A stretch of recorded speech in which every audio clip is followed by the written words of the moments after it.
মানিকগঞ্জে গোপনে পরিচালিত একটি নকল সাবান তৈরির কারখানায় অভিযান চালিয়েছে র্যাব।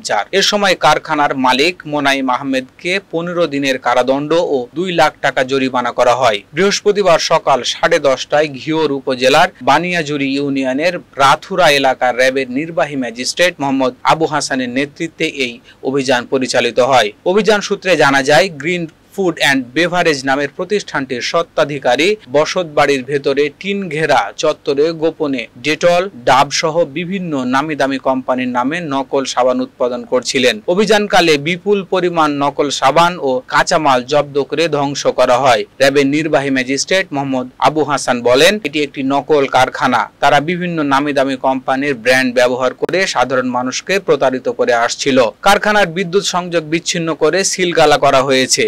বিষয়ে বানিয়াজুরি ইউনিয়ন পরিষদের চেয়ারম্যান SM আনসারি বিল্টু জানান, এখানে কারখানা রয়েছে আমরা জানতাম না। তারা গোপনে এই কারখানা চালু করে নকল সাবান উৎপাদন করছিল।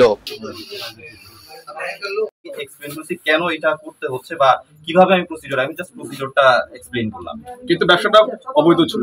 যখন পর্যন্ত আমি সিএম নিয়ে করব তখন পর্যন্ত অবৈধই থাকবে। এটা আপনি কি কোন প্রোডাক্টে এখনো সিএম পাননি?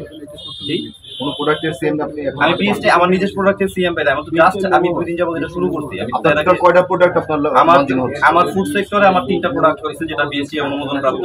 দুটো আমি গ্রিন ফুডের মানে 3টা প্রোডাক্টই আপনার লিস্টে অনুমোদন পাচ্ছি। আর এটা আমি এই 3 মাসের পর তো আমার চাহিদা থাকে, আমার ফ্যাক্টরি চলবে না। দ্যাটস ওয়াই আমার নতুন ডাইভার্সিটিতে যাইতে হবে।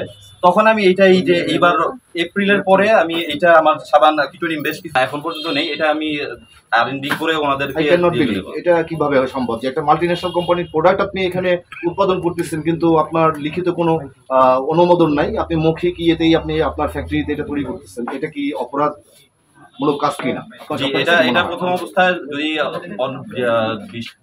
ভিন্ন দৃষ্টিতে দেখি এটা অবশ্যই অন্যায়। এটা যখন আমি ওদের কাছ থেকে সিএম পেয়ে যেতাম তখন আরো অন্যায় হতো না, কিন্তু সিএম এর ফার্স্ট স্টেজটা যেটা সেটাতে যাওয়ার জন্য তো আমার আচ্ছা, আর একটা প্রশ্ন করি আপনাকে। এখানে ডেটল সাবানে যে আপনার আপনি প্রোডাকশনটা দিচ্ছেন পিএসটি লোগো সহ এখানে উৎপাদনের ঠিকানা দেওয়া আছে চট্টগ্রাম, এখানে না কেন?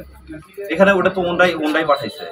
রুহুল আমিন স্যারই ইয়ার সাথে যে তোমরা এভাবে করে আমাকে দাও, আমি এটা ওদেরকে দিয়ে তোমার সব। আচ্ছা, রুহুল আমিন স্যার কেমিস্ট, আর উনি সাথে ফ্রিল্যান্সার হিসাবে অ্যাডভাইজার হিসাবে কাজ করে সম্ভবত গ্যাকোজিমা। তারপরে আমি দীর্ঘদিন মার্কেটিং জব করছি। আমার